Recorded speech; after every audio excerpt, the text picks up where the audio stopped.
Irmãos, então, para a honra e glória do nome de Jesus, está oficialmente aberto o nosso primeiro estudo, a respeito da palavra de Deus, e vamos começar falando exatamente da palavra de Deus. Essa primeira aula tem por tema bibliologia, e talvez você se pergunte o que significa isso, bibliologia. Nós vamos estar explicando aqui, e eu tenho certeza que você também vai poder falar o que você já sabe. Nós vamos crescer todos juntos na graça e no conhecimento.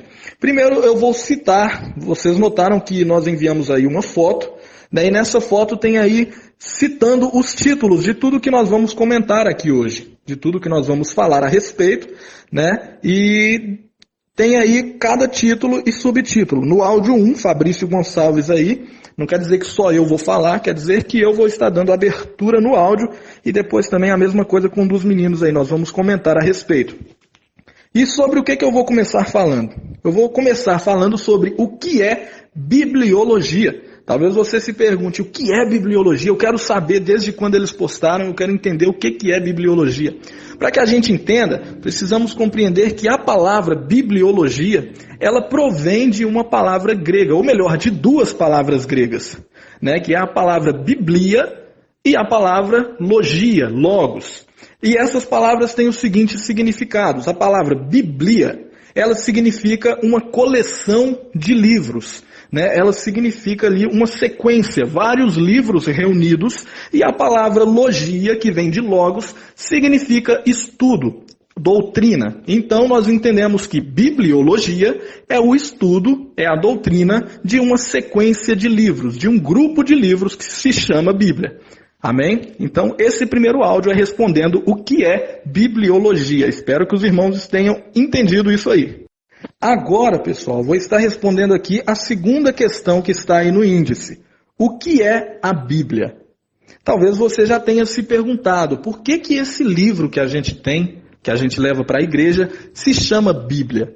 E se eu te perguntar aqui agora, o que é a Bíblia? Você talvez me responderia a resposta mais óbvia que todos nós dizemos. A Bíblia é a palavra de Deus. A Bíblia é a palavra do Senhor. Só que, se eu te perguntasse, tudo bem, a Bíblia é a palavra de Deus, mas o que quer dizer isso? O que significa essa palavra Bíblia?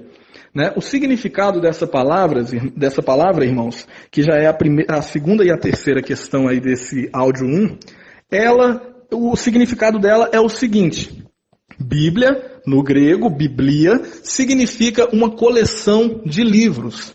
Logo, nós vamos entender que o que nós temos em nossas mãos, que nós levamos para a igreja todo dia, é uma coleção de livros inspirados por Deus. Então, se alguém te perguntar o que é a Bíblia, você vai falar, a Bíblia é uma coleção de 66 livros inspirados por Deus.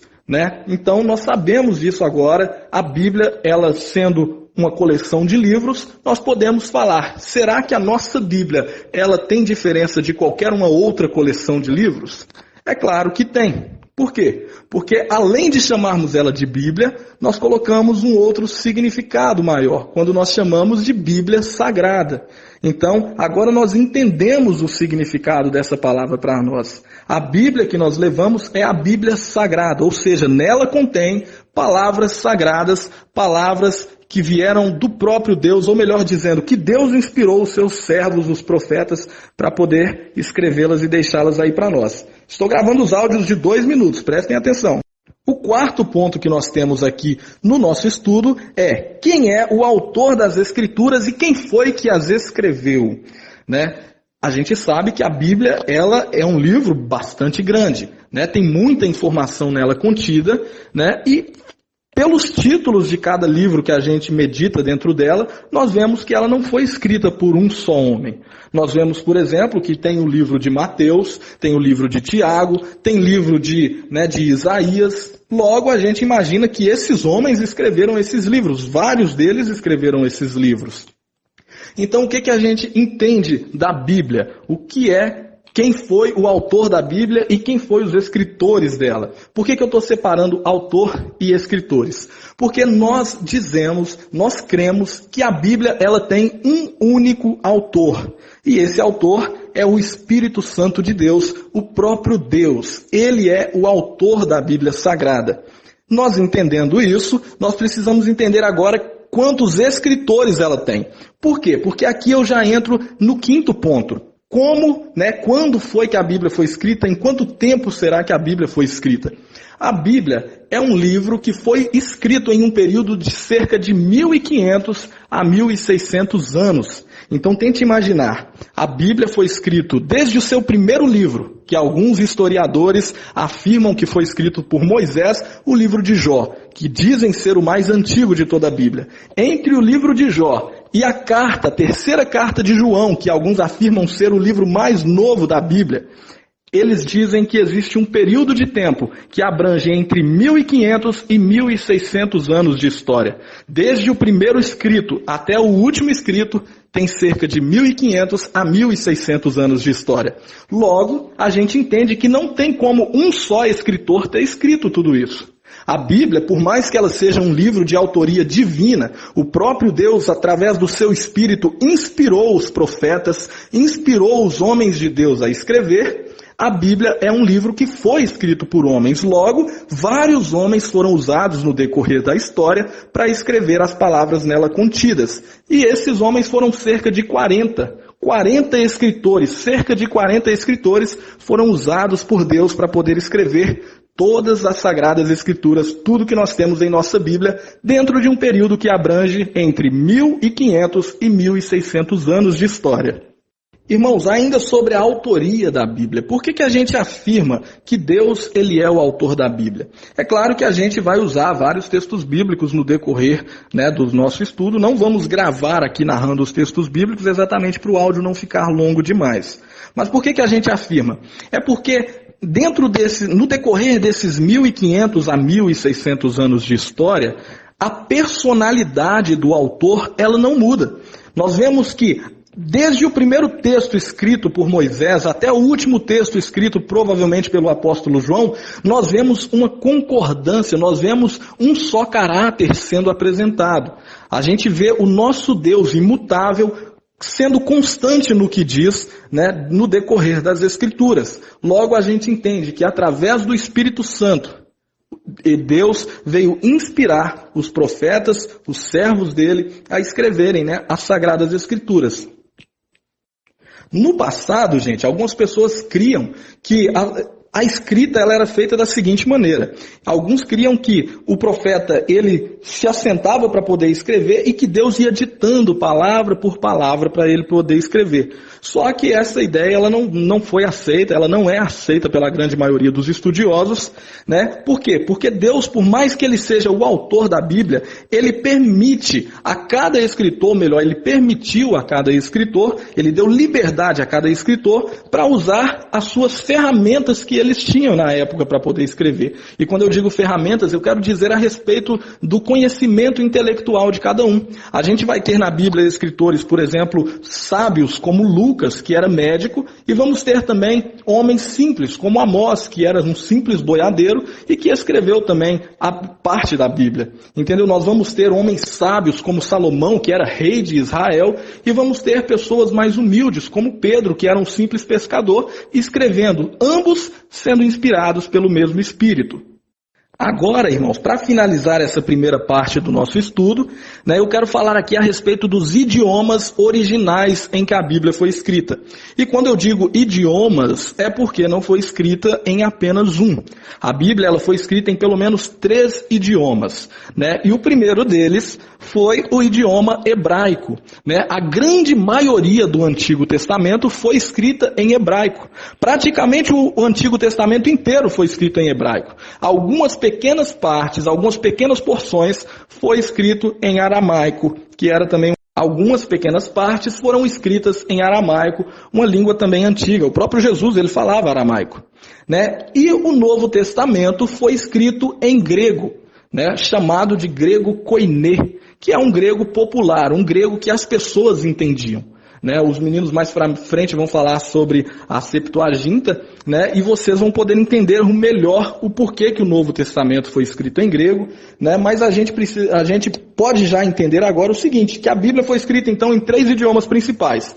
o hebraico, a grande maioria do Antigo Testamento, o aramaico, algumas pequenas porções do Antigo Testamento, e o grego, o Novo Testamento inteiro escrito em grego, né, chamado também de grego koiné, um grego popular que o povo falava. E esse Novo Testamento foi escrito dessa maneira, por quê? Porque o grego, né, depois que a Grécia dominou o mundo, o idioma grego passou a ser tão popular quanto depois o latim, quanto hoje o inglês é popular. Um dia foi o grego tão popular, né, que o Novo Testamento foi todo escrito em grego. Amém? Então essa foi a primeira parte, e agora, né, com o nosso irmão Vilmário, vai entrar a segunda parte do nosso estudo. Depois que terminar as 3 partes, vocês vão poder comentar e tal, mas agora com o nosso irmão Vilmário, que ele vai falar aí algumas coisas também a respeito da Bíblia, seguindo aí as orientações do áudio 2. Reforçando uma coisa que já foi falada aqui, irmãos, nós falamos, deixamos bem claro, que esse estudo não é para ser um estudo que venha causar confusão na mente dos irmãos, não é para ser um estudo difícil. Então vocês comecem a analisar a forma que nós estamos passando para depois vocês comentarem conosco, né? Ah, eu estou achando fácil demais, eu estou achando difícil demais, porque a gente sabe que tem irmãos, a gente quer fazer o mais fácil de se entender possível, tanto que a gente não está narrando datas agora, a gente não está narrando nome de pessoa difícil ainda para gravar agora. Estamos tentando fazer bem simples para que aquele novo convertido, aquela pessoa que nunca teve contato com a Bíblia, possa entender o básico a respeito desse estudo. Tá bom? Então, agora vamos ouvir aí o nosso irmão Vilmário. Esse é o final da primeira parte aí do nosso estudo sobre bibliologia. A paz do Senhor, irmãos. Espero que vocês tenham gostado aí da primeira parte, então vamos dar início à segunda. Lembrando, né, que a gente está fazendo um estudo básico e a gente vai se aprofundar no decorrer aí da nossa caminhada, e que o Espírito Santo possa estar conduzindo vocês ao entendimento, e não fiquem com dúvidas. Ouviu um áudio, ficou com dúvidas, já posta a pergunta. E depois que nós terminarmos, né, quando a gente fala assim, a partir de agora está liberado, então você está ouvindo aí, o primeiro, então você coloca assim, áudio 1 e posta a sua pergunta, áudio 2, posta a sua pergunta, porque aí nós vamos saber do que você está se referindo e podemos te ajudar. E lembrando que a gente decidiu falar de bibliologia, porque a gente tem que saber em que nós vamos basear as nossas opiniões, né? O que a gente vai dizer sobre determinados assuntos. Então, baseado em quê? Será que realmente essa Bíblia ela é verídica? A gente pode confiar nesses fatos? A gente pode ter ela como sendo o único guia para todas as coisas que nós precisarmos?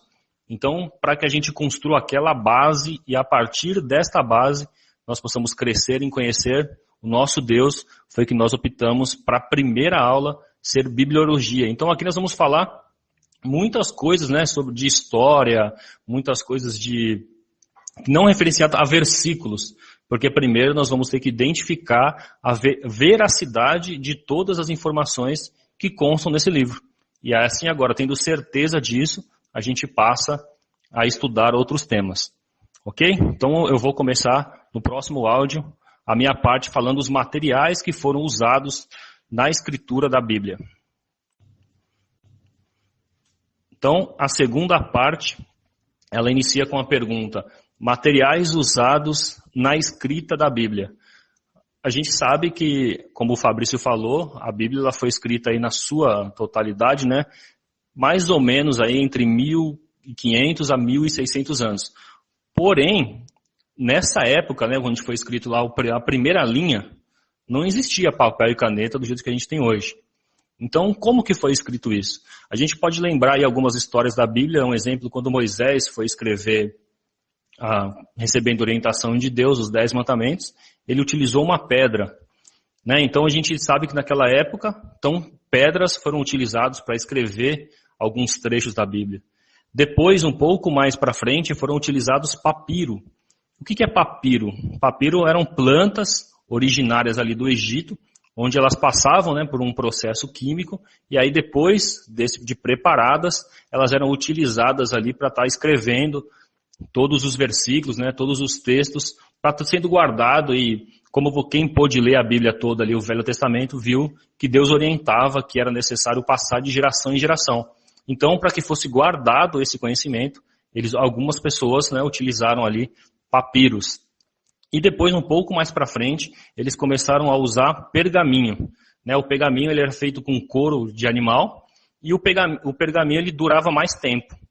Então, depois era um processo um pouco mais caro, né? Porque tinha que ter esse material, né? Tinha que ter esse animal para ser ali sacrificado e utilizado o seu couro, para aí sim, depois do couro preparado, ser utilizado para registrar todos os textos da Bíblia. Então, os materiais que nós temos aí que foram usados para escrever a Bíblia foram pedras, pergaminho, papiro, e aí depois, né, mais para frente, aí mais recente, a gente vai estar utilizando aí o papel e a caneta. Então, irmãos, nós podemos ver aí a confiabilidade da Bíblia. Hoje, se você fizer um estudo sobre filosofia, sobre psicologia, né, se você vai pegar lá os famosos gregos, né, você vai ver que eles vão ter uma, duas, meia dúzia de cópias, né, também não existem mais os seus originais e são considerados como verídicos, né, como verdades, aquilo que Platão, Sócrates e N outros famosos aí escreveram nas suas épocas, e não tem tantas cópias assim, e eles são considerados verídicos. E a Bíblia existe centenas, milhares de cópias encontradas em diferentes lugares do mundo, que quando se cruzam, batem na sua totalidade. E uma coisa legal, irmãos, que aconteceu, foi ali aproximadamente entre 1940 e 1950, então recentemente, né?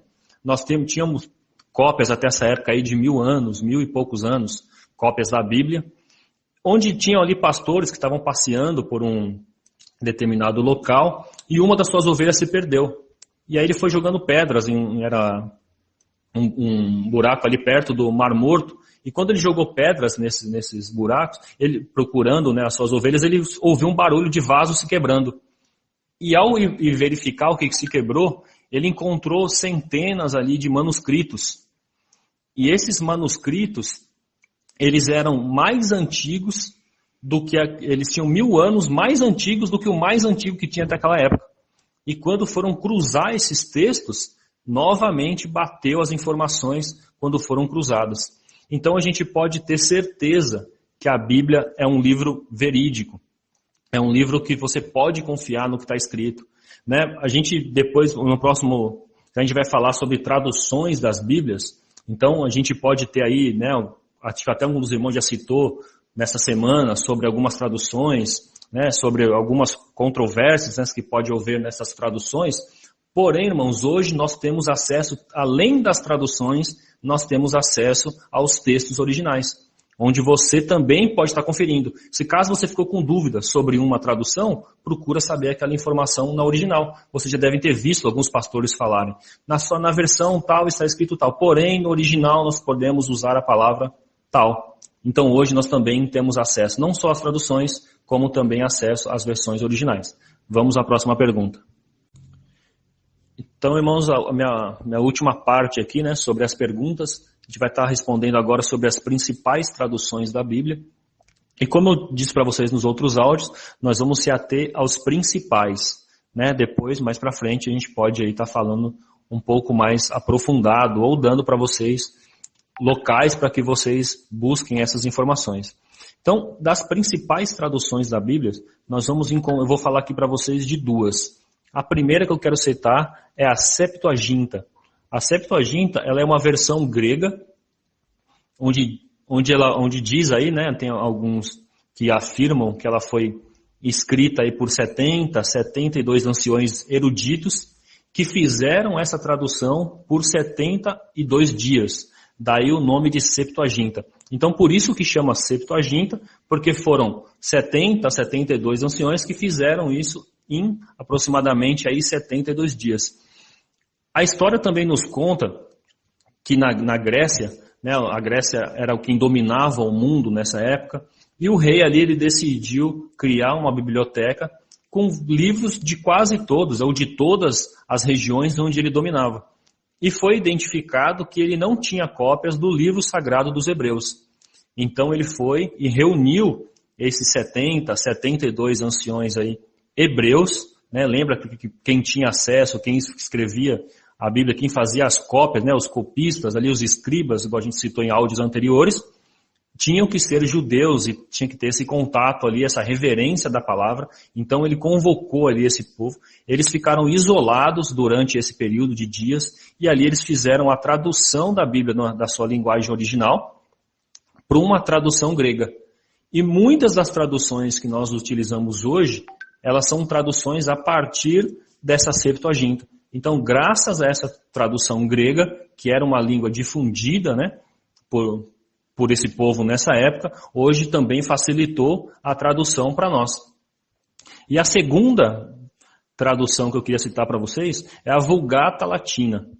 Essa palavra Vulgata, ela tem, né, ela vem originalmente aí da palavra vulgo, que seria uma palavra popular, né, igual o Fabrício falou sobre o grego koiné, né, que era o koiné, ele vem ali também de popular, era aquilo que era mais comum, que as pessoas falavam, tinham mais conhecimento dessa língua. Assim também do latim, ele também tem essa versão Vulgata, que era a versão comum. E essa versão ela foi feita por Jerônimo de Estridão no fim do século IV. Ele traduziu a Bíblia para o latim. Então nós temos essas duas traduções e nas próximas aulas, nas próximas semanas, vamos estar falando aí do inglês, vamos estar falando do alemão, do português, se aprofundando um pouco mais nessas traduções. Então é isso, pessoal.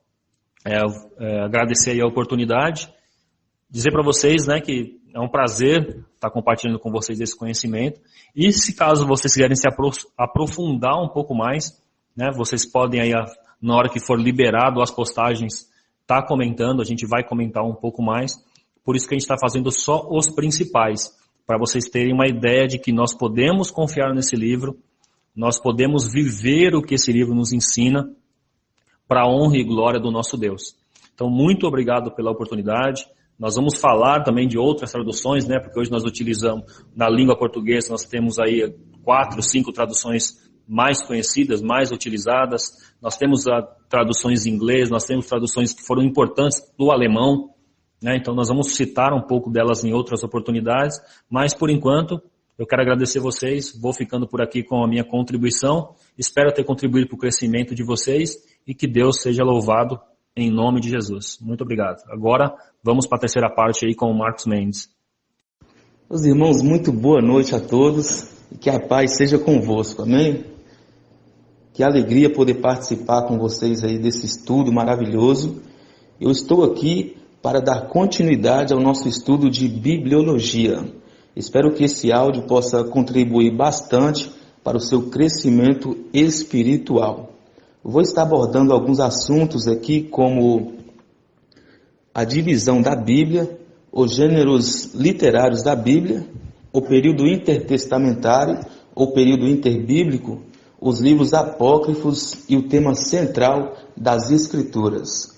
Eu vou estar passando um conteúdo aqui bem básico sobre esses assuntos, né, devido à diversidade de irmãos que tem aí no grupo.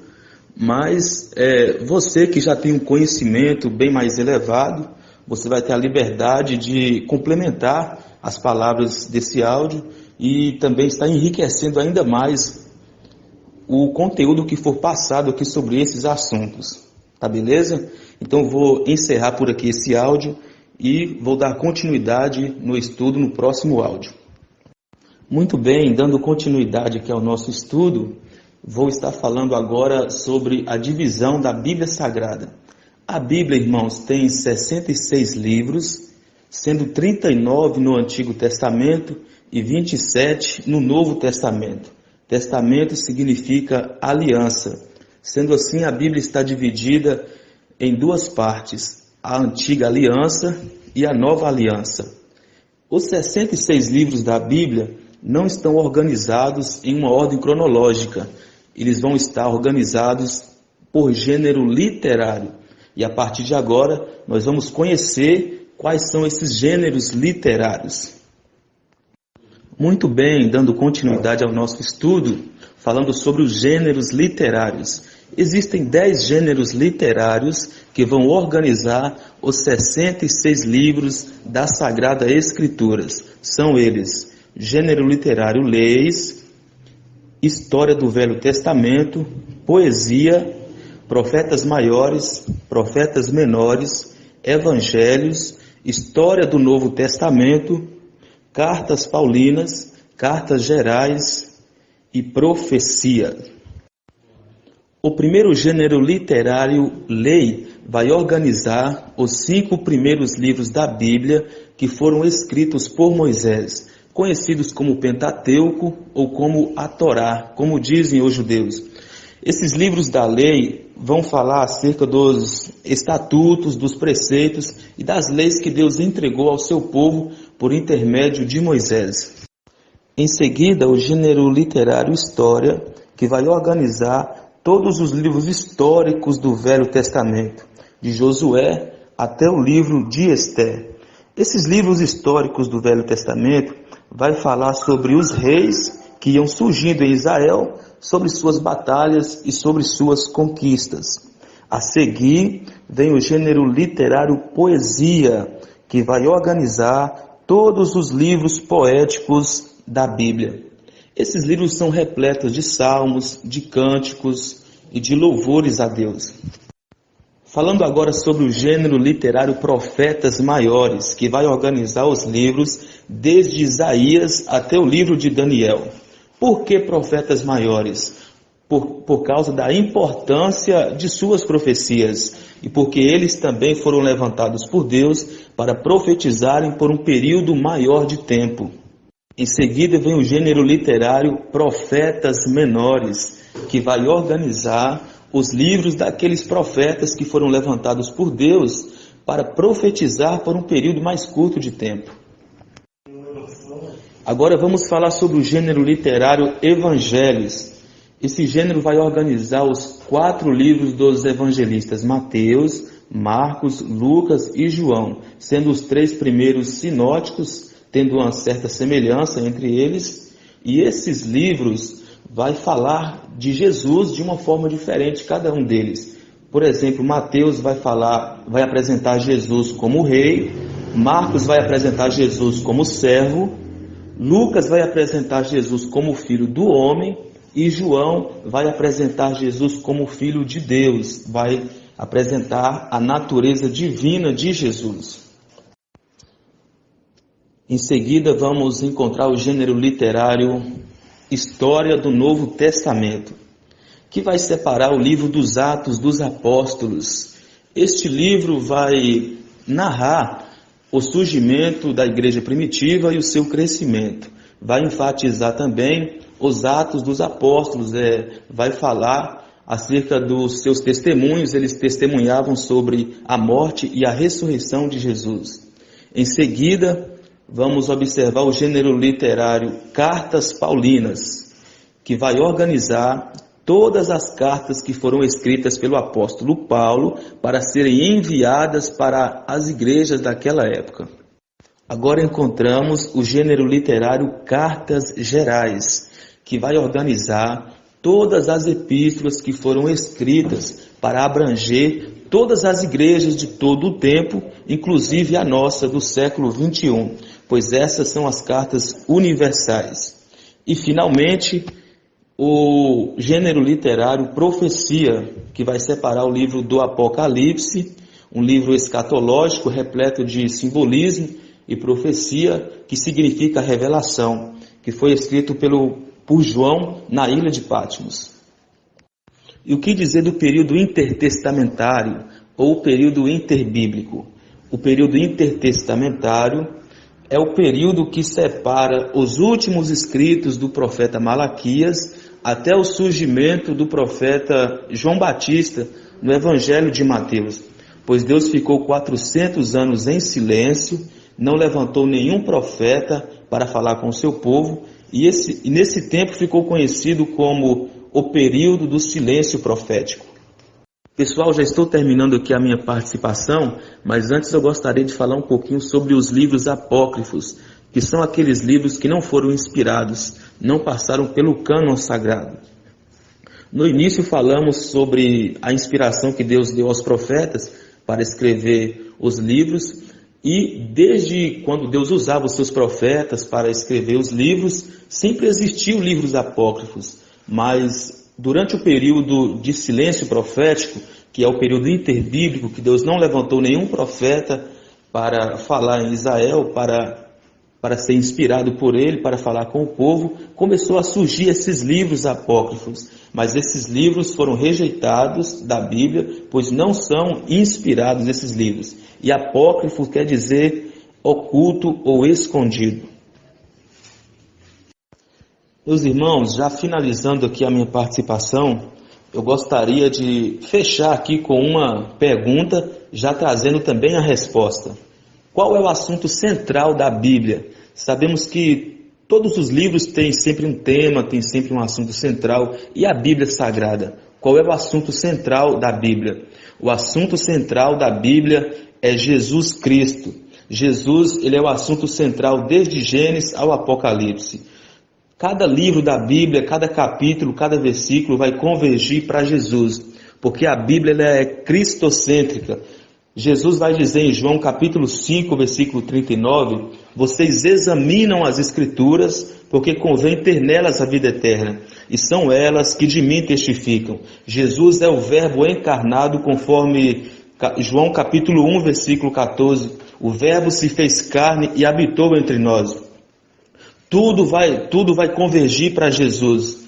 A Bíblia diz em Atos capítulo 4, versículo 12, que nenhum outro há salvação, porque nenhum nome há dado entre os homens pelo qual devamos ser salvos. Ou seja, Jesus ele é o alfa, Jesus ele é o ômega, Jesus ele é o princípio e Jesus ele é o fim. Jesus ele é o caminho, a verdade e a vida.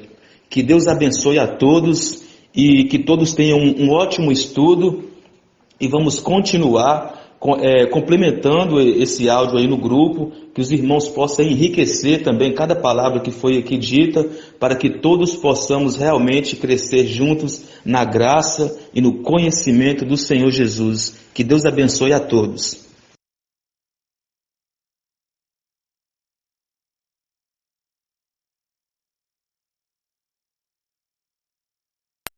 Pessoal, boa noite a todos, que a paz do Senhor Jesus esteja com cada um de vocês. Quem está falando aqui é o Fabrício, né? E hoje nós vamos ter aí a segunda aula a respeito do tema bibliologia, né? Mas antes de dar início a essa aula, eu quero passar alguns avisos aqui muito importantes para os irmãos, né? E eu creio que os irmãos vão entender. Primeiro, hoje quem vai estar passando a aula de bibliologia, por mais que está aí o nome Vilmário e Marcos, apenas eu vou estar passando aqui os áudios da aula. Porque, como alguns irmãos sabem, né, o primo do Marcos ele veio a falecer hoje, né, por causa desse acidente, né, de moto que teve aqui na cidade. O primo dele faleceu e ele falou, olha, cara, hoje eu não consigo me concentrar em nada, assim, sabe, a mente fica lembrando e fico tendo que ir lá na família, né, na minha família ali, dar um apoio e tal.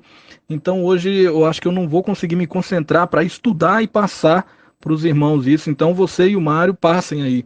Aí nós falamos, beleza, amém, nós vamos passar. Então, só que aí quando foi agora no final do dia já, o Mário me ligou falando, olha, me surgiu uma reunião aqui para mim ter que comparecer e eu não vou poder, e aí como é que faz? Eu falei, não, amém, então eu passo lá e fica certo, então que o Vilmário vai estar entrando aí mais tarde, né? O Marcos também, assim que ele puder, vão estar entrando e complementando as coisas que eu disser, né, o que eu falar aqui e as perguntas que os irmãos tiverem, né, o Vilmário e tanto o Marcos também vão estar entrando depois, conferindo tudo, ouvindo os áudios. Se tiver que complementar alguma coisa, ele vai estar falando, né, se eu esquecer de alguma coisa, eles vão estar complementando, né, vão estar respondendo as perguntas dos irmãos, tá bom? Mas aí para não perdermos essa aula, então optamos por eu estar passando ela aqui sozinho hoje, né, e na quinta-feira eles já vão estar de novo aí normalmente com a gente, se Deus quiser, para o nosso segundo tema, né, que nós vamos anunciar aí na semana. Irmãos, antes de mais nada, né, antes de darmos início ao estudo, eu quero agradecer primeiro a presença de cada um que está no grupo, né? Eu vi que várias pessoas deixaram o grupo na última semana, algumas pessoas entraram, né? E você que permaneceu no grupo, eu tenho certeza que é porque você quer continuar aprendendo a respeito da palavra de Deus, né? E como nós falamos desde o início, nós não estamos aqui para querer fazer uma ditadura, nós não estamos aqui para querer, né, ter a última palavra. Nós vamos compartilhar o que sabemos e estamos, né, esperançosos que vocês também vão compartilhar o que sabem, para que todos nós venhamos crescer e aprender. Amém? Então, muito obrigado por você que está participando desse grupo, que Deus abençoe sua vida, continue divulgando, falando, se os seus amigos quiserem entrar, né, você chama algum dos administradores no privado, manda aí o contato para o administrador e ele vai adicionar no grupo, a gente manda as regrinhas, vai ser muito bom, tá bom? Então, muito obrigado por você estar participando, que Deus abençoe sua vida e um bom estudo para todos nós. Como falamos aí da última vez, antes de iniciarmos o estudo ou a leitura da palavra de Deus, sempre nós orientamos que oremos, né, todos juntos. Por quê? Porque a Bíblia ele é o único livro em que o autor está presente no momento em que você está lendo. Então, quando você está estudando a Bíblia, quando você está lendo a Bíblia, o autor, o Espírito Santo de Deus, ele está do seu lado para te orientar. Então, se você puder, feche os seus olhos onde você está e ore junto comigo, confirme, concorde, em nome de Jesus. Senhor Deus e Pai, Pai, nessa hora, Senhor, estamos aqui, Pai, para te agradecer por mais esta oportunidade, Jesus. Meu Deus, o dia tem sido triste para muitos inclusive desse grupo, Pai, que fazem parte desse estudo, mas em nome de Jesus, Senhor, nós queremos te pedir que esse momento de estudo seja um momento, Senhor, de alegria, seja um momento, Senhor, em que a Tua palavra venha nos dar conforto, em que a Tua palavra venha nos fortalecer para a honra e para a glória do Teu nome. Pai, ilumina a nossa mente, ilumine o nosso entendimento para que nós venhamos compreender as verdades contidas na Tua palavra, para que nós venhamos, meu Deus, ser guiados por ela. Nos dê, meu Deus, discernimento para que nós venhamos reter tudo aquilo que for bom e que o Seu nome seja glorificado pela vida de cada um de nós. É o que nós te pedimos e te agradecemos em nome do Pai, do Filho e do Espírito Santo. Amém. Irmãos, então, como eu já expliquei algumas coisas, está aí agora oficialmente aberto o nosso segundo estudo sobre bibliologia, né? E antes de começar a falar das coisas do índice que eu postei aí acima, eu vou estar relembrando um pouco da última aula, para quem não estava no grupo poder saber sobre o que nós falamos, né? Se quiser, a gente vai estar repostando aquele áudio da primeira aula, para a pessoa poder escutar a primeira aula, né? E para quem estava aqui na primeira aula, poder relembrar um pouco e estar aí junto com a gente, acompanhando essa segunda aula. Na primeira aula nós explicamos o que é bibliologia, né, e a importância de estudarmos a bibliologia como nosso primeiro estudo, né, quando vamos estudar a Bíblia. Né, porque a gente sabe que nós vamos estudar vários temas, vamos estudar amor, perdão, nós vamos estudar juízo, vamos falar sobre pecado, vamos falar sobre vários temas dentro da palavra de Deus, e ela sendo a base de todos esses temas, nós precisamos conhecer de onde que ela veio, quem é o autor dessa palavra, né, para que nós venhamos, quando basearmos as nossas doutrinas e os nossos ensinamentos dos outros temas, nós sabemos sobre a confiabilidade desse texto sagrado, né, da palavra de Deus aí, e essa confiabilidade a gente comprova nesse estudo sobre bibliologia. Então nós explicamos o que significa bibliologia, o que significa a palavra Bíblia. No áudio número 1 falamos, né, sobre quem é o autor das Escrituras, falamos que o Espírito Santo é o autor das Sagradas Escrituras, o próprio Deus é o autor das Escrituras, né, mas que ela foi escrita por cerca de 40 autores, profetas, homens de Deus, que marcaram a história quando eles viveram, e Deus usou eles aí grandiosamente através da inspiração para poder escrever os livros sagrados.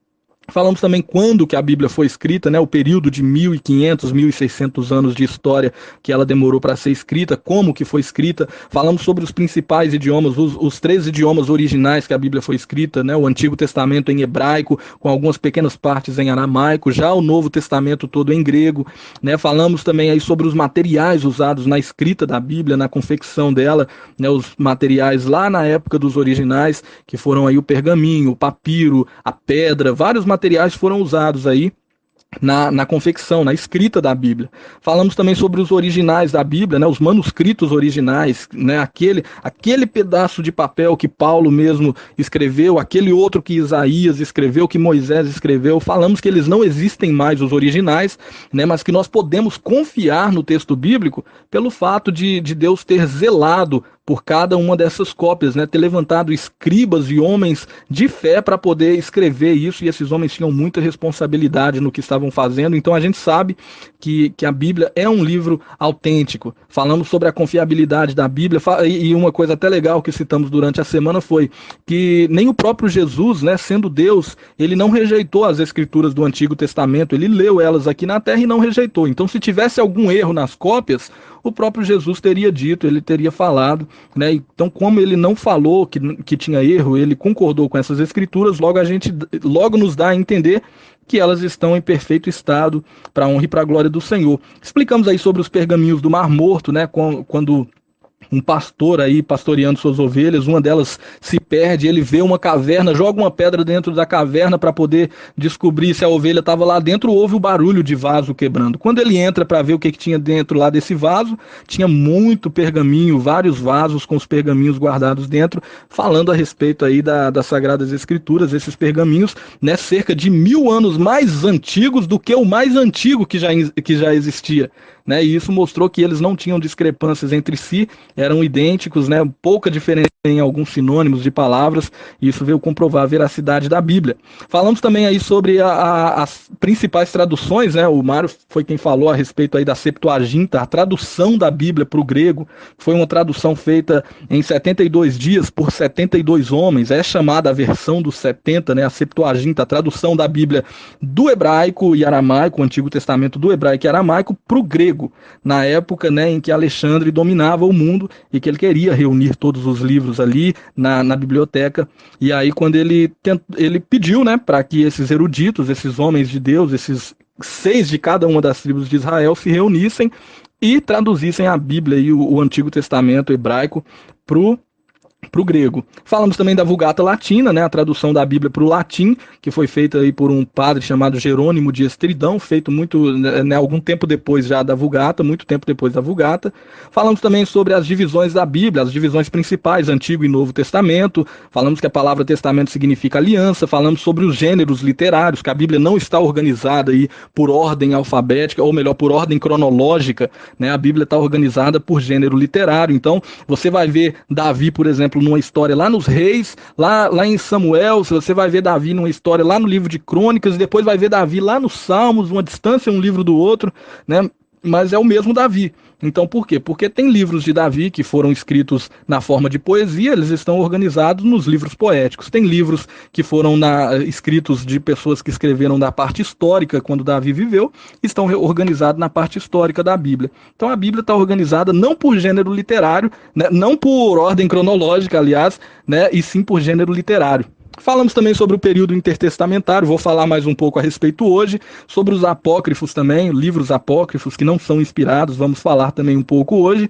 A divisão da Bíblia em capítulos e versículos também vamos citar, e vamos também falar mais um pouco a respeito do tema central das Escrituras, né, que o Marcos explicou muito bem explicado para nós, que Jesus, toda a Bíblia converge para a pessoa de Cristo. Então esse áudio é a recapitulação aí do que foi passado na última aula, e agora sim vamos começar o estudo 2 do nosso tema Bibliologia. Irmãos, então vamos dar início aí ao estudo, e eu vou estar falando primeiramente aí sobre entendendo o período intertestamentário, né? Período intertestamentário ou período interbíblico, ou ainda período do silêncio profético. Esse período intertestamentário, o que significa isso? Significa, né, o período entre os testamentos. Na sua Bíblia aí, entre o livro de Malaquias e o livro de Mateus, vai ter uma página em branco, provavelmente o máximo que vai ter escrito nela é Novo Testamento, que é a página que vai dar início aí ao Novo Testamento. Saímos do Antigo, Testamento significa aliança, saímos da Antiga Aliança, passamos agora para a Nova.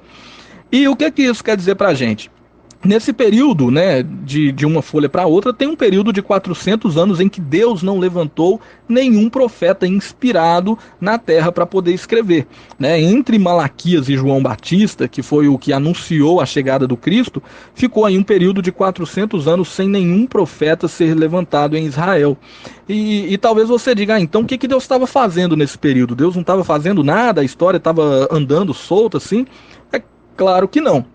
Né, Deus ele sempre trabalhou na história, a história nunca saiu do controle do nosso Deus. E o que estava acontecendo aí? Eu vou explicar um pouco para você. A Bíblia diz que Jesus ele veio na plenitude dos tempos, né? Ele veio no momento propício, no momento certo em que ele deveria vir. Né? E como que a gente entende o mover, o trabalhar de Deus nesse período interbíblico, nesse momento em que não levantou nenhum profeta sobre a terra? A gente entende da seguinte maneira, né? Lembra da história lá do livro de Daniel, quando Nabucodonosor tem um sonho sobre uma estátua de 4 metais ali divididos nessa estátua, e que cada um daqueles metais representava um reino? A gente sabe que representavam ali os reinos da Babilônia, Medo-Pérsia, Grécia, e depois o reino romano, né, o domínio do Império Romano. Aquele sonho, lá daquela história, a gente vê que o Antigo Testamento ele vem se cumprindo tudo que Nabucodonosor sonhou. A Babilônia cai, né, a cabeça de ouro da estátua, a Babilônia cai, depois vem um império mais fraco que ela, a Medo-Pérsia, também cai, e no momento aí do período interbíblico, quem estava dominando o mundo? Estava dominando o mundo era a Grécia. Quem estava dominando o mundo era a Grécia. E a Grécia fez o quê? Que ajudou aí na vinda de Cristo, que proporcionou uma expansão maior para o Evangelho. A Grécia instituiu uma língua, começou a pregar que o idioma grego deveria ser falado por toda a população que fosse dominado pelo Império Grego. Né? Então o que aconteceu? O idioma grego passou a ser muito difundido naquele tempo, e como esse idioma foi muito difundido, aconteceu o seguinte: todas as pessoas falavam um pouco do grego, alguns eram eruditos no grego, muitos entendiam o grego mais até do que sua língua materna, né? Então, todo um continente, toda uma parte do continente ficou falando o idioma grego, né? Então, Deus estava trabalhando na história, fazendo com que o povo falasse uma língua que todos entendessem. Lembram do Novo Testamento? Foi escrito em que idioma? No grego. Por quê? Porque o grego alcançaria muito mais pessoas. Olha Deus trabalhando, trouxe Jesus ao mundo, no momento em que uma língua estava sendo instituída, e essa língua estava sendo falada em muitos lugares. E vem o Novo Testamento e é escrito em grego, logo para ele ser pregado, né, e difundido da melhor maneira possível. E aí depois quem é que domina o mundo ainda? Jesus, né? Quando Jesus vem ao mundo, quem dominava o mundo era Roma, né? O Império Romano dominava aí aquela região ali, era o maior império do mundo, né, no caso, e Roma instituiu algo chamado de Pax Romana. E o que essa Pax Romana fazia? Essa Pax Romana fazia com que todos os piratas que impediam a transitação de navios aí nos mares, que esses piratas fossem aniquilados. Acabou com todos esses piratas que ficavam aí roubando mercadorias, fazendo dos mares perigosos, e além disso, nessa Pax Romana fez com que o Império Romano em si, né, construiu, né, mais de 100 mil quilômetros de estradas. Imagina, 100 mil quilômetros de estradas naquele tempo é muita estrada mesmo. Então começou a ligar países entre países, né? Agora dava para transitar de um país para o outro pelas estradas, tinha segurança nas estradas. Então tudo isso veio proporcionar para quê? Para que quando Cristo viesse ao mundo, o mundo poderia agora ser alcançado, porque tinha estrada com paz, tinha como passar por embarcações. A gente vê aí viagens missionárias de Paulo pregando o evangelho, e ele vai de navio para algumas, de outras ele vai viajando por estradas. A gente vê, por exemplo, aí o Novo Testamento escrito em grego. Então olha Deus trabalhando na história. No período interbíblico, Deus levanta ali um império para poder instituir uma língua só para o povo começar a falar. Na época todo mundo conhecia o grego, assim como o inglês é conhecido por muitos hoje, né? E Deus levanta um outro para construir estrada, para depois ele vir pregar o evangelho ali. Jesus vem, prega o evangelho, e ele deixa a missão para os discípulos: preguem esse evangelho até os confins da terra. Então Deus trabalhou sim no período interbíblico, né? Ele, através desses impérios que dominaram o mundo durante um tempo, era Deus ali movendo a história a favor, né, da vontade dele, para que quando Cristo viesse na plenitude dos tempos, quando o povo está preparado para ouvir uma língua, né, e os discípulos poderiam pregar numa língua que o povo todo entenderia, e eles teriam liberdade para poder sair ministrando a palavra de uma nação para outra, e o evangelho hoje é propagado no mundo inteiro. Então, sobre o período interbíblico, né, intertestamentário, eu tenho isso a falar, né, hoje aqui. Eu creio que depois, na hora de falar dos apócrifos, eu vou citar um pouco mais a respeito desse período. Então, para o áudio não ficar muito longo, já está muito longo, está dando 6 minutos aqui, eu vou estar encerrando e vamos falar agora do cânon sagrado. Pessoal, então agora eu vou falar a respeito do cânon sagrado. Talvez você se pergunte, o que significa essa palavra cânon? Cânon significa, aí a melhor definição que poderíamos dar para ela é como se fosse um padrão, né, uma régua, que todos os livros deveriam passar por essa régua, e se eles se adequassem a ela, né, essa régua eu vou colocar como se fossem critérios, né, esses livros deveriam passar por critérios, e se eles se adequassem a esses critérios, eles fariam parte do texto sagrado. Se não se adequassem, seriam descartados, não seriam considerados inspirados, né? E para que você entenda melhor a história, lembra lá quando a gente vê o Antigo Testamento montadinho, Jesus leu o Antigo Testamento, né? A gente se pergunta, quem foi que montou, quem foi que viu, esse é inspirado, esse não é, esse aqui não é, e montou o Antigo Testamento, os 39 livros do Antigo Testamento, né? A história conta o seguinte, gente, que lá no tempo de Esdras e Neemias, lembra de Esdras e Neemias da Bíblia? Os livros dele são livros históricos, estão lá antes dos Salmos, antes dos livros poéticos, mas as histórias de Esdras, de Neemias aconteceram quase no fim do Antigo Testamento, né? Se fôssemos organizar aí por ordem cronológica. Então, esses homens, né, alguns homens até liderados por eles, né, eles começaram a reunir, montaram um padrão, provavelmente debaixo de inspiração do próprio Deus, né? Eles começaram a colocar alguns critérios para saber qual livro tinha inspiração divina e qual não tinha, né? E quais critérios eram esses? Eu vou citar alguns aqui, e se alguém souber mais alguns desses critérios, pode falar com a gente também, para a gente aprender todo mundo junto. O primeiro critério, como se fosse aí a primeira coisa que o livro deveria se adequar, era a respeito do idioma em que ele foi escrito. Os livros fariam parte, né, do cânon sagrado, né, dessa quantidade de livros sagrados, se eles primeiro fossem escritos em hebraico, né? Eles deveriam ser escritos no hebraico. É claro que tem alguns trechinhos de aramaico em alguns textos bíblicos, mas praticamente o Antigo Testamento inteiro está escrito em hebraico. Esse era um dos critérios que o livro deveria passar para que ele fizesse parte do cânon sagrado. Um outro critério era a nacionalidade do escritor. Por exemplo, o escritor ele tinha que ser da Palestina, ele tinha que ser um daqueles homens ali que conviveu entre o povo judeu, entre o povo hebreu. Um outro critério também que bem interessante, e esse aqui é muito importante, é que o livro ele não poderia ter contradições dentro de si, né, e ele não poderia também contradizer os outros que já eram considerados inspirados, né? Então vamos supor que começa a organizar e organiza lá o primeiro livro de Jó, o de Jó, suponhamos, né, que o de Jó tenha sido inspirado, eles consideraram já inspirados, guarde o de Jó. Aí viesse um outro livro e esse já discordasse do que o de Jó, que encaixou nessa régua, esse livro novo agora discordasse do de Jó, esse novo já era descartado. Por quê? Porque o nosso Deus é um Deus que não muda, então ele não estaria entrando em contradição ali nesse quesito, né? Então essa régua tinha esse princípio que deveria ser seguido. Os livros não poderiam ter contradições nem entre ele próprio, não podia ter contradição, o livro uma hora fala uma coisa e outra hora fala outra, e nem também poderia contradizer os demais livros que já eram considerados inspirados. Então eu vou deixar esses três aqui, o áudio já está com 3 minutos e 25, então esses são alguns critérios que os livros passaram. O Antigo Testamento, provavelmente, né, naquele tempo lá de Esdras e Neemias, eles começaram a reunir os livros, né, passaram eles por alguns critérios para que eles fizessem parte aí, montassem o Antigo Testamento, chamado aí, né, de a Torá do judeu, né, a Bíblia dos judeus, né? E a nossa Bíblia, Antigo Testamento, é como se fosse aí a nossa antiga aliança. Pessoal, falando aí a respeito agora sobre a inclusão dos livros apócrifos, né, na Bíblia Católica. Nós falamos na semana passada a respeito, né, do significado da palavra apócrifo, né, e que nós não temos nenhum livro apócrifo na Bíblia protestante, né, nem no livro também sagrado dos judeus, a Torá. Então, para que você entenda melhor, eu vou estar explicando aí como foi a inclusão dos livros apócrifos na Bíblia Católica. Primeiro, né, relembrando, o significado da palavra apócrifo é, né, oculto ou escondido, né, é algo, né, que está oculto. Mas no contexto em que nós usamos, né, um livro apócrifo no contexto, né, de estudo da Bíblia, é um livro que não é inspirado por Deus. É pecado ler um livro apócrifo? É pecado? Eu não posso ler? É um livro secreto que eu não posso ler?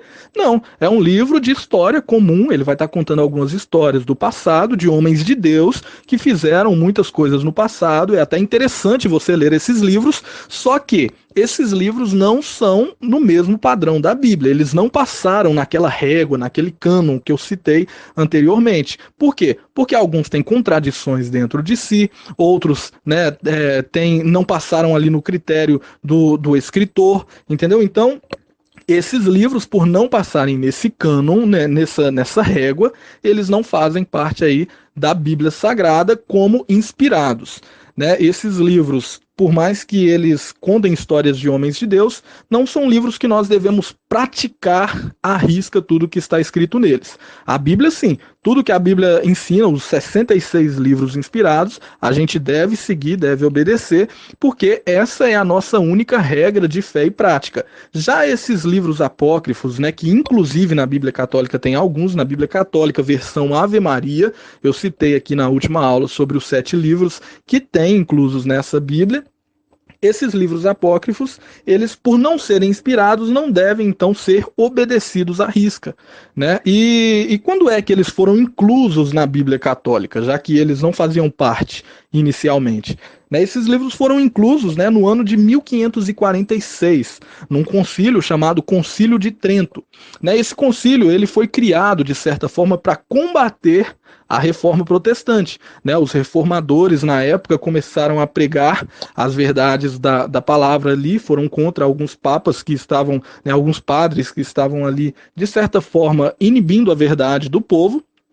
E o que eles fizeram? Então, a Igreja Católica, na época, através desses concílios, fez o seguinte, fez uma contra-reforma. Vamos fazer o seguinte, então, eles fizeram mais ou menos dessa forma. Adicionaram esses livros ao cânon da Bíblia, católica no caso, para poder rebater aquilo que os cristãos, né, protestantes estavam ali combatendo.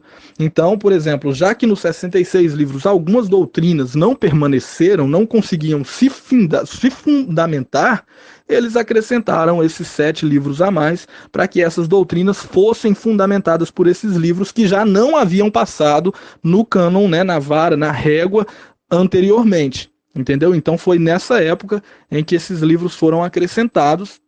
Não são livros inspirados, então esses livros apócrifos não são os únicos também, existem muitos apócrifos, porém esses 7 que eu citei na semana passada, eles fazem parte da Bíblia Católica, né, principalmente aí na versão Ave Maria, que totaliza 73 livros. Como eu disse, não é pecado ler um livro apócrifo, não é algo que você deve manter as 7 chaves, não. É um livro que vai te apresentar muito conhecimento a respeito da história, mas é só por isso que você vai lê-lo, para adquirir conhecimento histórico. Você não precisa, não vai obedecer nada que está nele ali, porque ele não é um livro inspirado por Deus, logo ele não tem poder sobre nossa vida, né? As palavras nele contidas não terão poder sobre nossa vida, porque a nossa única regra de fé e prática são os livros inspirados por Deus. Pessoal, falar um pouco a respeito das principais traduções da Bíblia, né? E nesse áudio aqui eu vou estar falando a respeito das principais traduções, né? A Septuaginta e a Vulgata Latina. A Septuaginta, como nós sabemos, né? Falamos isso na semana passada, ela é a tradução da Bíblia para o idioma grego. Lembra, o Antigo Testamento, que foi escrito em hebraico e em aramaico, traduzido para o grego. Foi traduzido por quem? 72 homens hebreus, eruditos, conhecedores da palavra, escribas, né? Eles traduziram a Bíblia em 72 dias. Esses homens, 6 de cada tribo de Israel, se reuniram, traduziram a Bíblia toda, o Antigo Testamento inteiro, do aramaico e do hebraico e aramaico para o idioma grego, né, que era a língua que dominava o mundo naquela época. Já a Vulgata Latina, né, a Vulgata Latina foi traduzida bem depois, né, foi uma tradução, melhor dizendo, que veio bem depois aí, que foi feita por um padre chamado Jerônimo de Estridão. É o famoso São Jerônimo da Igreja Católica, né? O São Jerônimo foi uma canonização do padre que traduziu a Bíblia aí para o idioma latim. O latim era falado na época do Império Romano. Então, a Bíblia Septuaginta, a tradução Septuaginta significa a versão dos 70, porque foi traduzida por 72 homens, a tradução do texto hebraico sagrado dos judeus em 72 dias, por 72 homens, para o idioma grego, que era o mais difundido na época, cerca de 280 anos antes de Cristo ela foi feita. Já a Vulgata Latina, feita aí no 3º século, né, é a tradução da Bíblia, né, desse Antigo Testamento, dos livros antigos aí da Bíblia, para o latim, que era a língua falada na época do Império Romano. Pessoal, vou falar aí agora a respeito das traduções, né, tanto a de Lutero quanto a de Wycliffe. Lutero traduziu a Bíblia para o alemão, John Wycliffe traduziu a Bíblia para o inglês. Se você não sabia, agora você sabe. Primeiro eu vou falar a respeito aí da tradução para o alemão, que foi feita por Martinho Lutero. né? Martinho Lutero, né, foi um padre alemão, ele viveu aí no século XVI e ele é considerado o principal propulsor da reforma protestante. O protestantismo surge, né, começa a ganhar força, né, e ele nasce praticamente ali em Martinho Lutero, quando ele, né, no dia 31 de outubro de 1517, ele prega ali na porta da catedral ali em Wittenberg, ele prega as 95 teses, 95 declarações de fé que ele tirou da Bíblia, ele extraiu da Bíblia e mostrou que a igreja não estava cumprindo elas na época. Né? E eu vou contar como que foi mais ou menos a conversão de Lutero. Tem isso no meu livro também, depois você pode, né, dar uma lida. Né, Lutero ele estava andando um dia junto com um amigo dele, né, no campo, e cai um raio. E esse raio que cai, a descarga elétrica, atinge ele e o amigo dele. Só que o amigo dele morre. E aí o que acontece? Ele permanece vivo e ele fica se perguntando por que o meu amigo morreu e por que eu sobrevivi. E tentando encontrar resposta para isso, qual é o motivo dele ter sobrevivido, os dois sofreram a mesma descarga elétrica, né? Por que Deus não levou ele junto ali?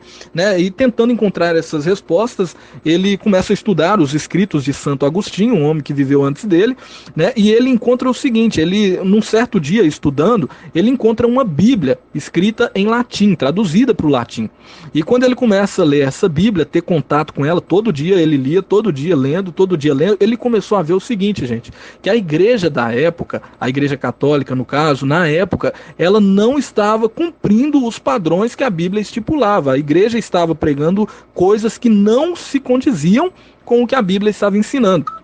Então ele fica, né, de certa forma revoltado com isso, né, e ele estudando, né, ele aprendeu o grego, aprendeu o hebraico, começou a se aprofundar cada vez mais nas escrituras, até que chegou nesse dia, 31 de outubro de 1517, quando ele colocou ali, né, essas 95 teses, ele mostrou que em alguns pontos que a igreja estava descumprindo aí os padrões que a Bíblia estipulava, né, então ele de certa forma afrontou a igreja católica mostrando isso. O que aconteceu com ele?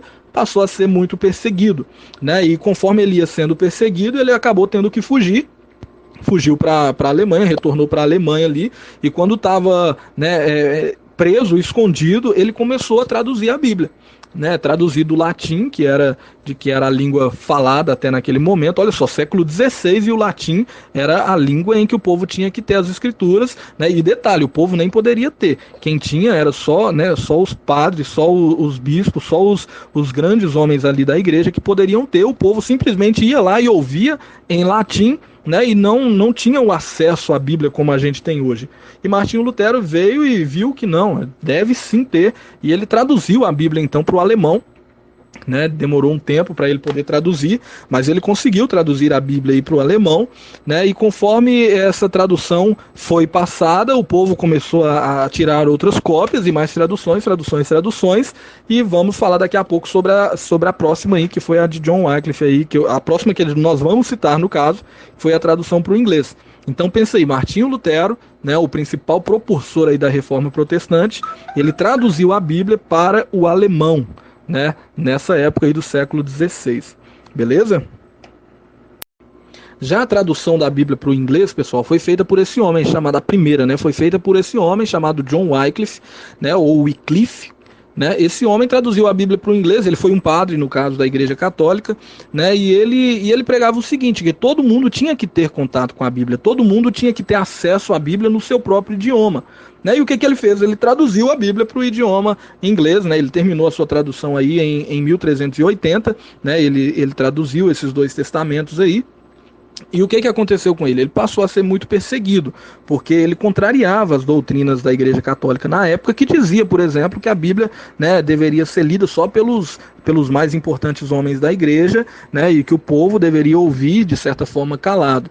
E aí ele traduziu a Bíblia para o inglês, no caso da Inglaterra lá, e isso trouxe muita perseguição para ele. Ele morreu no dia 31 de outubro de 1384, e o que aconteceu? Alguns anos depois que ele tinha morrido, a igreja mandou desenterrar ele, queimar os ossos dele, né, e jogaram ali as cinzas dos ossos dele no rio, né, e os seguidores dele, né, os homens que seguiam o que esse homem pregava, o que John Wycliffe pregava, né, que a Bíblia deveria ser propagada e que todo mundo tinha que ter contato a ela e que todo mundo deveria aprofundar no conhecimento dela. Esses homens também foram muito perseguidos durante a história, né, mas muitas cópias da tradução de John Wycliffe continuaram, né, a ser copiadas, a serem propagadas. Então, os seguidores dele começou a tirar cópias dessa tradução para o inglês e difundir.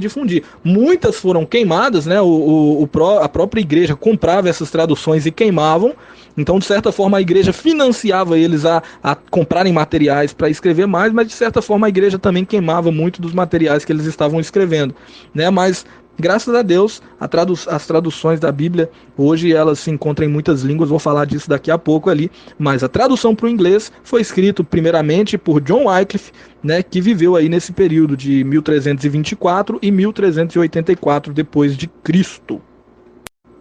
Pessoal, falar um pouco aí sobre a tradução da Bíblia para o português, né, todo mundo aí já deve ter lido um dia, né, ou visto o nome João Ferreira de Almeida em alguma Bíblia aí, talvez você tenha, sua Bíblia seja a versão João Ferreira de Almeida, né, e eu vou falar um pouco a respeito dessa tradução, né, a primeira tradução da Bíblia para o português foi feita por esse homem, né, João Ferreira de Almeida, que também foi padre, né, e João Ferreira de Almeida, ele começou a traduzir a Bíblia para o português. Primeiro, ele se converteu, vou falar bem rápido aqui para não demorar muito, ele se converteu em Malaca, né, numa viagem que ele estava fazendo, e quando ele se converte, ele começa então a ler as escrituras e ele então traduz a Bíblia, né? Já desde os 16 anos de idade ele começou a traduzir a Bíblia para o português. Ele primeiro pega aí de algumas versões espanholas, né? Ele começa a traduzir a Bíblia aí do castelhano para o português, né? E depois que ele termina de escrever, que ele traduz assim a Bíblia e manda para os revisores verem se estava tudo ok, se podia ser publicada e tal, o que acontece? Eles rejeitam 2 vezes as traduções. Pensa aí, ele traduz a Bíblia e aí 2 vezes ela é rejeitada. Os caras nem dão moral pro que ele tinha feito, pro trabalho dele. E acaba sendo perdido mesmo esse trabalho. Só que depois de muitos anos, esse homem, né, João Ferreira de Almeida, ele traduz mais uma vez, né, a Bíblia de novo. Ele começa primeiro pelo Novo Testamento, né, e quando ele chega lá no capítulo 48, versículo 21 do Novo Testamento, ali de Ezequiel, do Antigo Testamento, quer dizer, em Ezequiel 48, 21, quando ele chega nessa parte, já era o ano de 1691, ele vai e falece, né? Então, né, depois que ele falece, aí um amigo dele, né, esse amigo dele impulsiona aquela Bíblia, aquela tradução que ele estava. Esse amigo dele termina de escrever ali, né, de traduzir o restante ali da Bíblia, e depois, quando é passado pelos revisores, dessa vez eles aprovam e a imprensa começa então, né, a difundir, né, a tradução feita por João Ferreira de Almeida. Então esse padre, que era padre, depois ele se tornou ali, né, um homem da igreja protestante, um servo de Deus na igreja protestante. Ele traduz a Bíblia, né, mais de 2 vezes, né, e só nessa terceira vez, quando ele está traduzindo aí, que eles vão reconhecer ela e vão, de certa forma, publicar ela já no ano de 1691 aí, que já é bem depois aí bem depois aí da tradução de Lutero, da tradução aí dos outros homens. Então olha para você ver que legal, né? A Bíblia foi traduzida para o português primeiramente por esse padre que se converte ao protestantismo, né? E ele traduz ela do espanhol para o português, né? De algumas versões espanholas para o português. E quando ele traduz ela 2 vezes, é rejeitado. Na terceira, ele é aceito. No caso aí, depois de morto, a tradução dele foi aceita, né? Um amigo dele completou ela, né? Ele já tinha traduzido todo o Novo Testamento, traduziu o Antigo. Quando chegou em Ezequiel, já no finalzinho ali, né? Ezequiel 48, 21, ele falece, um amigo termina, e aí sim a tradução dele é publicada, né? E para honra e glória do Senhor, nós temos hoje, quase todo mundo tem uma versão Almeida, né? Revista e corrigida, revista e atualizada. Essas revisões foram feitas posteriormente, né? Para poder, né, enriquecer ainda mais, corrigir algumas coisinhas, algumas traduções que podem ter sido feitas erradas na época dele. Mas nós temos aí o prazer de falar que esse português, chamado João Ferreira de Almeida, que um dia foi padre e depois se converteu ao protestantismo, ele traduziu a Bíblia para nós, né, do espanhol para o português. Pessoal, vocês estão vendo que, por mais que os áudios estão demorando, eu estou gravando muito áudio aqui, estou demorando muito nos áudios, mas está sendo bem raso o ensino. Eu oriento a vocês estudarem com profundidade cada um desses temas, cada um desses tópicos que eu coloquei aí no estudo, para que você aprenda mais. Tá bom? Por mais que o áudio tá ficando longo, eu tô explicando talvez bastante coisa, mas eu tô achando muito raso. Se fôssemos explicar isso aqui com profundidade, é assunto para várias aulas, assim. Cada um desses temas daria uma aula aí de, no mínimo, 30 minutos. Mas vamos seguir o barco. O número de traduções hoje, né? A Bíblia hoje ela é traduzida para mais de 2.500 idiomas e dialetos, muito mais. Então pensa aí, a Bíblia que antigamente, né, foi uma dificuldade danada para poder traduzir ela para a Septuaginta ali para o grego, né, e depois para a Vulgata Latina, e depois de muito tempo para outros idiomas, como por exemplo o alemão, quando Lutero traduziu, o inglês, quando John Wycliffe traduziu, o português já em 1600 e tanto, quando o João Ferreira de Almeida traduziu. Então, a Bíblia hoje em dia é traduzida para muitos idiomas, mais de 2.500 idiomas e dialetos. Então, além de ser traduzida para idiomas falados em várias nações, tem ainda os dialetos, né, línguas que são faladas dentro de uma só nação. Então, a Bíblia hoje é muito propagada para a honra e glória do Senhor. É o livro mais lido, mais traduzido, mais vendido, é o livro recorde em todos os aspectos da literatura, é a Bíblia Sagrada. Falar um pouco aqui a respeito das perseguições que a Bíblia sofreu no decorrer da história. Não vou demorar muito nessa parte, né? A gente sabe que o quanto que Deus zelou pela palavra dele, quando a gente vê, né, o número de pessoas que já tentaram destruir a Bíblia de tudo quanto é forma. Né? Nós tivemos muitas perseguições, inclusive algumas dessas perseguições, como eu já citei aqui, pela própria igreja, né? No caso, a liderança da Igreja Católica numa época passada, né, que não queria que ela fosse difundida, né, e como eu disse, pegavam a Bíblia e queimavam, né? Por exemplo, temos o exemplo da França, né, que na época ali perto da Revolução Francesa, o que a França fez? A França instituiu por uma assembleia, né, que não existia Deus, que Deus não existia, e muitas Bíblias foram reunidas e queimadas em praça pública durante muito tempo na França. Então pensei, muitas Bíblias destruídas, né? A Bíblia foi perseguida durante toda a história. Vários homens, os imperadores, quando eles dominavam o mundo, eles tentavam destruir a cultura. Lembra de quando o templo foi atacado, o templo de Jerusalém na época da Babilônia, quando a Babilônia atacou, o templo foi destruído, o povo queimou tudo. E aí só depois a gente vê um homem de Deus encontrando ali as escrituras e resgatando aí de novo. Deus, ele sempre proveu de cuidar para que a Bíblia não fosse toda destruída, né? Foi muito perseguida no decorrer da história. Cada império que surgia tentava destruir a cultura da nação, partindo por isso. Vamos destruir os livros deles, vamos queimar tudo que eles têm, para que essa nação não se institua de novo. Essa era a forma de os impérios dominarem no passado, e mesmo sendo dessa forma, Deus proveu de cuidar para que os livros sagrados permanecessem intactos, as cópias permanecessem intactas, e nós hoje pudéssemos usufruir aí, né, desses livros que é a palavra genuína do Senhor.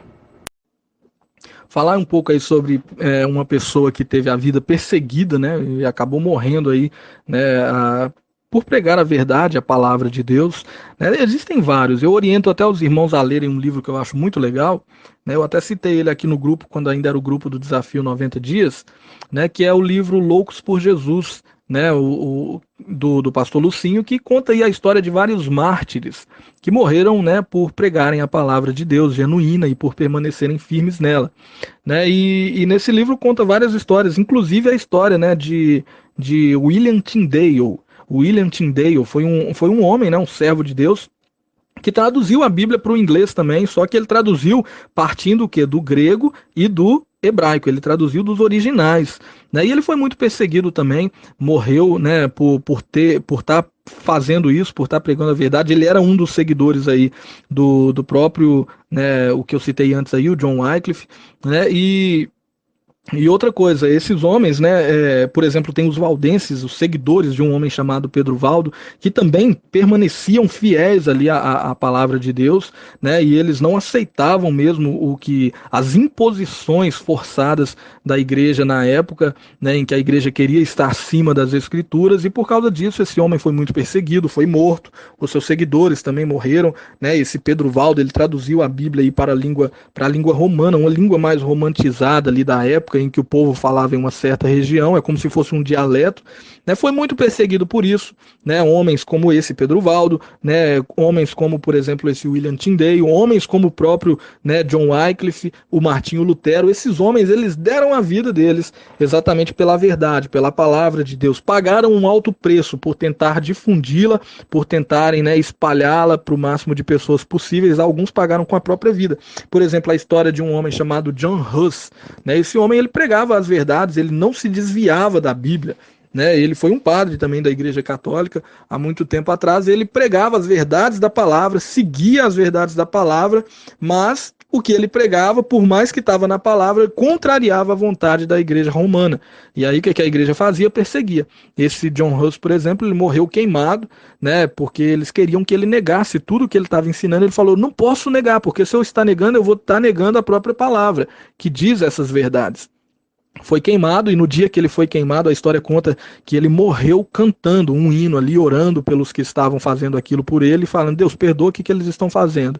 Era um homem que tinha uma vida, né, plena ali na presença de Deus, né, ficou fiel à palavra até o fim, pagou um alto preço por isso, mas a gente sabe que se permanecermos fiéis somente a essa palavra, fiéis à verdade que Deus nos deixou, que Cristo nos deixou, ainda que paguemos um alto preço aqui, o dele na cruz foi maior. Amém? Então que vocês entendam isso aí a respeito disso. Várias pessoas deram a vida para que essa palavra estivesse em nossas mãos. Por isso nós devemos ter tanto cuidado com ela, por isso nós devemos estar tão focados nela, estudá-la, vivê-la, né? Porque, né, como disse Tertuliano, que foi um homem que viveu há muito tempo atrás, ele disse o seguinte, o sangue dos mártires é a semente da igreja. A cada homem que morria por amor a Cristo, que morria por amor à palavra, vários e vários e vários outros nasciam na fé. Falava, se esse homem morreu por esse Cristo, ele não negou e foi até o fim, até a morte, então eu quero crer nesse Cristo também.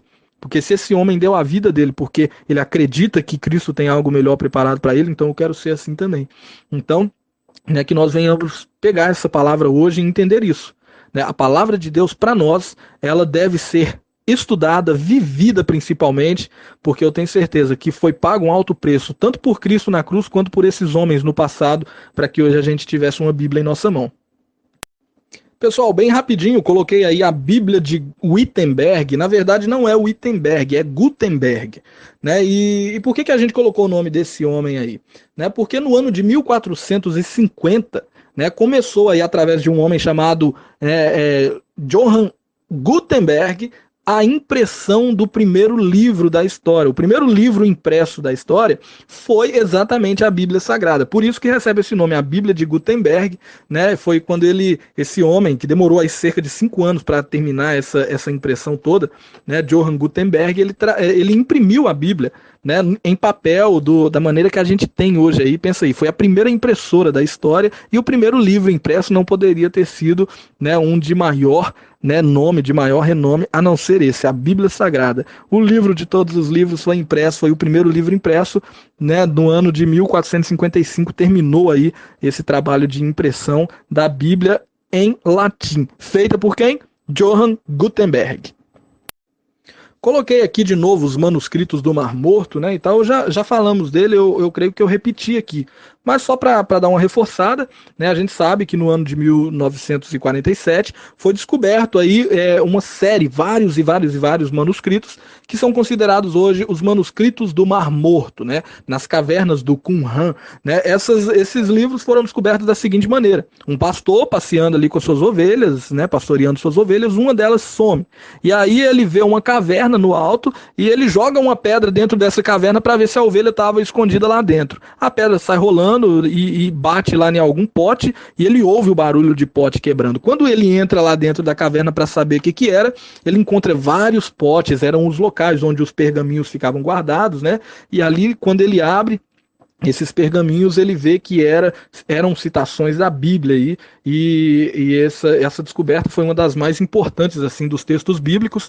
O legal é que os textos desses manuscritos, eles são tão antigos que o mais antigo que tinha registrado, né, vamos supor, o mais antigo que tinha registrado é na data X. Esses do Mar Morto são datados de cerca de 1000 anos antes do mais antigo que já tinha sido encontrado. Então pensa, são documentos muito antigos, né, a respeito da Bíblia, vários e vários e vários textos bíblicos, né, e também da cultura ali do povo daquela época, e o mais legal é que esses textos, mesmo sendo aí com essa diferença de 1000 anos mais antigos, eles não tinham discrepâncias, eles eram exatamente iguais. O que mudava ali era alguma, por exemplo, alguma palavra sinônimo que era mudada, algum número de letras que faltava em alguma tradução e que na outra não tinha, mas uma diferença de 1000 anos é uma coisa muito legal. A gente vê o quanto eram rigorosos esses escribas, né, e não tinha praticamente erros entre eles, né. Isso veio aí para confirmar ainda mais a autenticidade e a veracidade dos textos bíblicos. Vamos passar aí para a próxima etapa aí logo, porque a gente já falou a respeito desse assunto em outros áudios. Olha que assunto bacana aí, revelação divina nas Escrituras. Né, nós vamos ver na Bíblia, gente, várias vezes Deus se revelando. Né? Por quê? Porque existe dois tipos de revelação de Deus, divina. Né? Primeiro existe a revelação geral, e na Bíblia a gente vai encontrar Deus se revelando de uma maneira geral, que ele se revela para todo mundo, como por exemplo no livro de Romanos, capítulo 1, versículo 20, a Bíblia vai dizer que Deus ele se manifesta, ele se faz conhecido através das coisas criadas, ou seja, através da natureza, né? Todos podem conhecer a Deus. Talvez você nunca se perguntou, e um índio que nunca conheceu a Deus, será como que ele vai ser julgado? Ele nunca teve contato com a Bíblia, nunca teve contato com a palavra, será que Deus vai condenar ele direto porque ele não aceitou Jesus como Salvador, porque ele, né, nunca leu a Bíblia toda? Será como é que vai ser esse julgamento? A gente sabe que Deus é um Deus justo, ele se manifesta, ele se faz conhecido através das coisas criadas, e no próprio texto de Romanos vai estar falando que por isso os homens são indesculpáveis. Todos os homens um dia, eles, ainda que não tiveram contato com a Bíblia, com as Sagradas Escrituras, Deus se revelou a eles de alguma maneira. No dia do julgamento, o nosso Deus sendo um Deus justo, ele vai julgar cada um conforme a iluminação do conhecimento que teve. Então, vão ter pessoas que, mesmo sem ter tido contato com a palavra, no momento desse julgamento, Deus julgando com justiça, ele vai, né, decretar a salvação ou a perdição dessas pessoas conforme a luz do conhecimento que ele teve através dessa revelação geral de Deus. Né? Deus ele se revela de inúmeras maneiras. Depois eu vou jogar alguns textos bíblicos aqui confirmando essas palavras minhas, porque eu estou falando aqui, se eu for parar agora para escolher texto, vai demorar muito. Outra coisa, a revelação divina, eu disse que ela é baseada em duas maneiras, a revelação geral de Deus, né, como eu citei Romanos 1:20, que ele se revela através das coisas criadas, mas tem também a revelação mais específica. A revelação específica de Deus, por exemplo, está na sua palavra. É através da Bíblia Sagrada que a gente vai conhecer Jesus, o Verbo encarnado, e seguindo os ensinamentos da Bíblia, conhecendo Jesus e prosseguindo em conhecer a Deus a cada dia mais, a gente vai ter contato e comunhão com ele, né? A gente vai poder nos aproximar dele para podermos um dia herdar o reino dos céus, herdar aí a glória junto com Deus. Amém? Então que vocês entendam isso. Deus ele se revela né, a Bíblia, por exemplo, vai dizer no livro de Hebreus, capítulo 1, vai falar o seguinte, olha, antigamente Deus se revelou de várias maneiras através dos profetas. Hoje, porém, ele se revela através de Cristo. E como que a gente conheceu os profetas? Como que a gente conheceu Cristo? Através das Escrituras. Então nós que temos contato com a Bíblia, somos privilegiados, que além de termos a revelação geral de Deus através das coisas criadas, através dele se revelando em cada um de nós, através de nossa consciência, né, que ele nos mostra, mesmo nós ainda não tendo contato com a palavra, nós sabemos o definir de certa forma o que é certo, o que não é, né, e a palavra ainda sendo a revelação, né, mais íntima dele, a revelação ali mais, como eu disse aqui a palavra, esqueci, me fugiu a palavra, sendo a revelação ali mais específica dele, essa é a palavra, nós tendo contato com essa palavra, nós temos o contato com ela, somos privilegiados por isso, e ele um dia, né, nos manterá, nos salvará para a honra e glória do nome dele, né, se nós permanecermos fiéis, se nós observarmos essa revelação e seguirmos a nossa vida conforme ele estipula na sua palavra. em nome de Jesus, que você entenda isso aí. Deus, ele se revela de duas maneiras, revelação geral e revelação específica. Pessoal, colocamos aí o conceito de revelação, inspiração e iluminação. Primeiro vou falar o que significa essa revelação. Revelação, como eu disse aí no áudio anterior, eram os momentos em que Deus se revelava aos profetas, Deus se revelava ao povo no decorrer da história, e essa história era passada de pai para filho. Vamos supor, lá no tempo do Gênesis. O Gênesis a gente sabe que foi escrito por Moisés, mas Moisés só viveu lá naquele período, já depois do Gênesis, depois ali de Abraão, de José, 430 anos depois de José. Então vamos voltar lá. Moisés estava lá na época no deserto, libertando o povo, indo rumo à terra prometida, e foi provavelmente nesse período que ele escreveu o livro de Jó, o livro de Gênesis. Só que Moisés não estava lá no Gênesis para saber como que foi a criação, como que foi que Adão e Eva, pecaram, como que foram as coisas. Então, como que isso chegou até ele? Deus veio se revelando no decorrer da história, e conforme Deus se revelava aos profetas e tal, eles passavam isso adiante. Por exemplo, Adão e Eva passou para os filhos deles, que Deus ia lá ter uma visita para eles todos os dias no jardim. E os filhos deles passaram para os outros e outros e outros. Chega em Noé. Noé contou as histórias todas para os filhos deles. Depois os filhos deles começaram a contar a história do passado e também a história do dilúvio que eles passaram. E assim veio de geração em geração a história sendo contada oralmente, através da fala mesmo, um contando para o outro.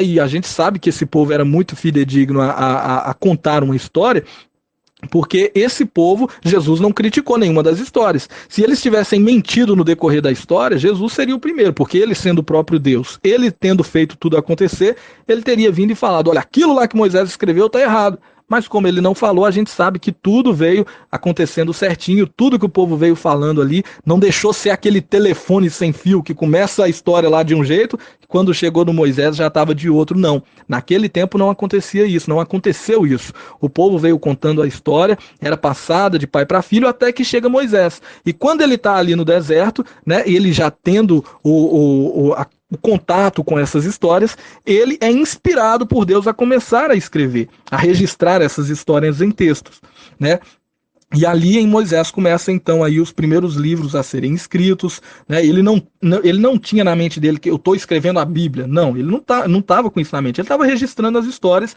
para ficarem gravadas, guardadas ali, passadas de geração em geração de uma maneira mais fidedigna, Então Deus primeiro, ele se revelou no conceito, ele veio se revelando no decorrer da história, depois de se revelar, ele começou a inspirar os profetas, os discípulos mais para frente, a escreverem, a registrarem tudo o que vinha acontecendo, e essa inspiração não era igual uma psicografia, por exemplo, que o Espiritismo usa, que o cara fecha o olho ali, começa a escrever, quando abre o olho, está tudo escrito e o homem recebeu tudo do além. Não foi assim.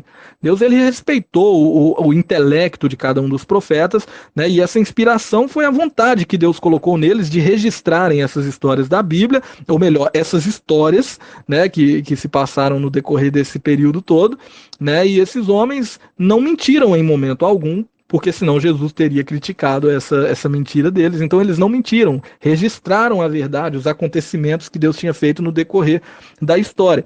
Então, primeiro, Deus se revela ao homem, ele se revela de inúmeras maneiras, como eu disse no áudio anterior, Ele inspirou os homens do passado, os profetas, os discípulos, a registrarem as verdades que vinham acontecendo, para que isso fosse passado para as próximas gerações.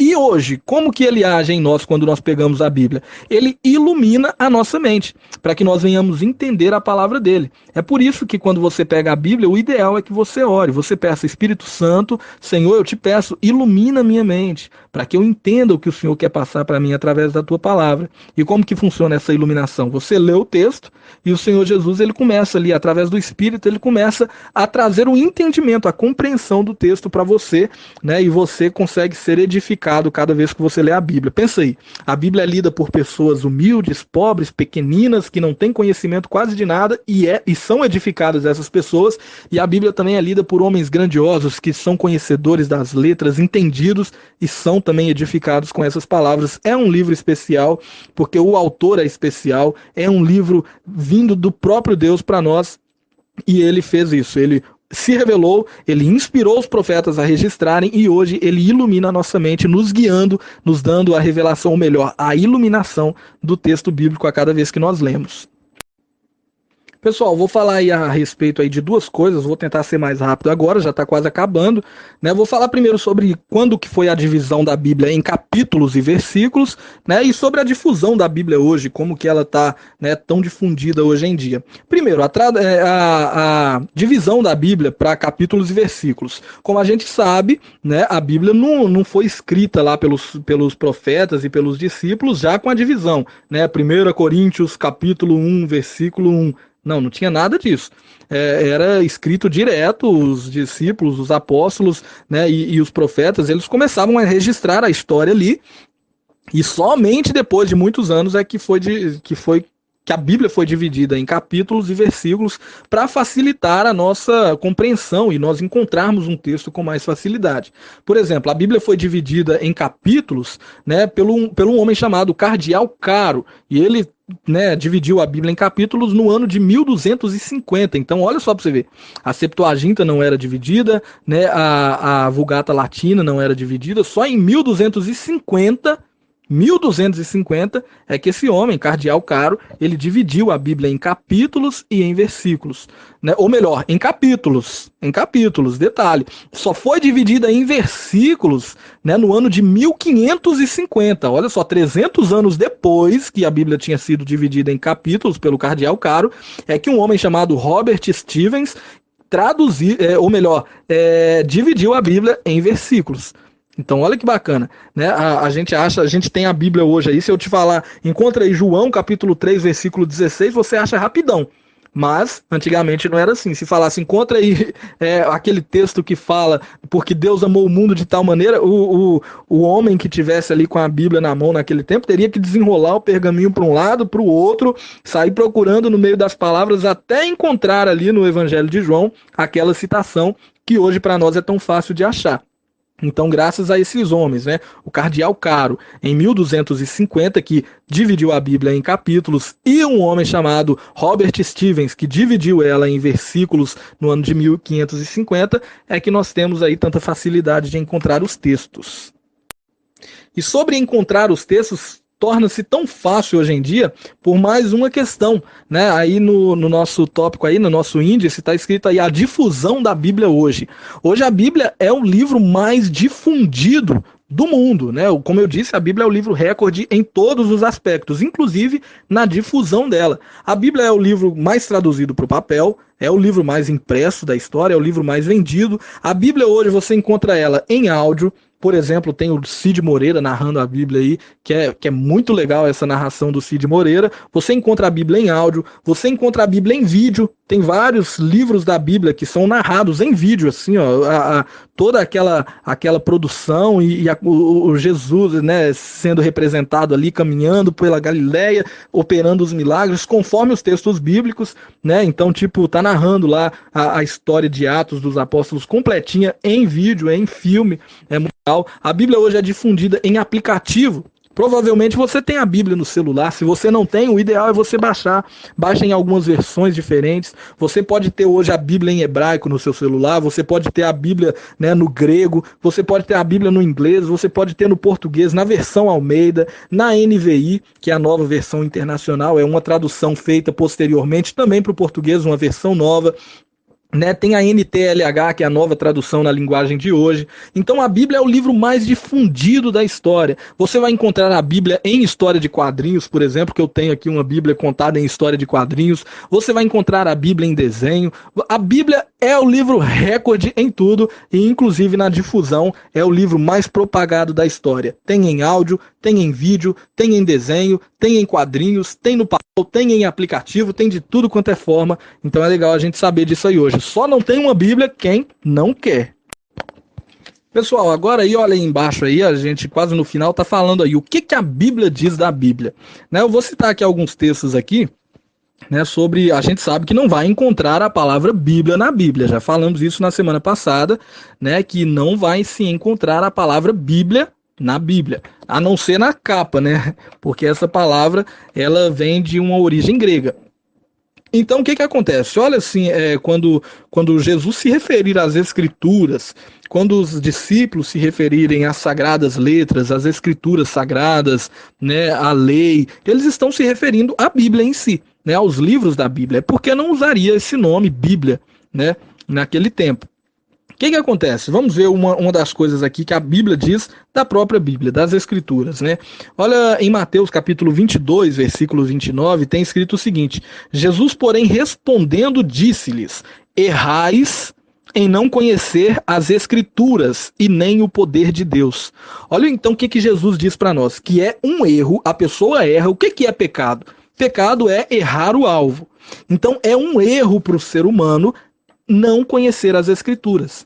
Se nós podemos conhecer a palavra de Deus, se nós podemos conhecer as Escrituras e não conhecemos, é um erro para nós isso. E o poder de Deus, olha o detalhe, é um erro não conhecer as Escrituras. O próprio Jesus disse isso, né? Outra coisa, a Bíblia diz: e conhecereis a verdade, e a verdade vos libertará. Isso está em João 8,32. Mas o próprio Jesus diz em João capítulo 17, ele fala assim: Pai, santifica-os na verdade.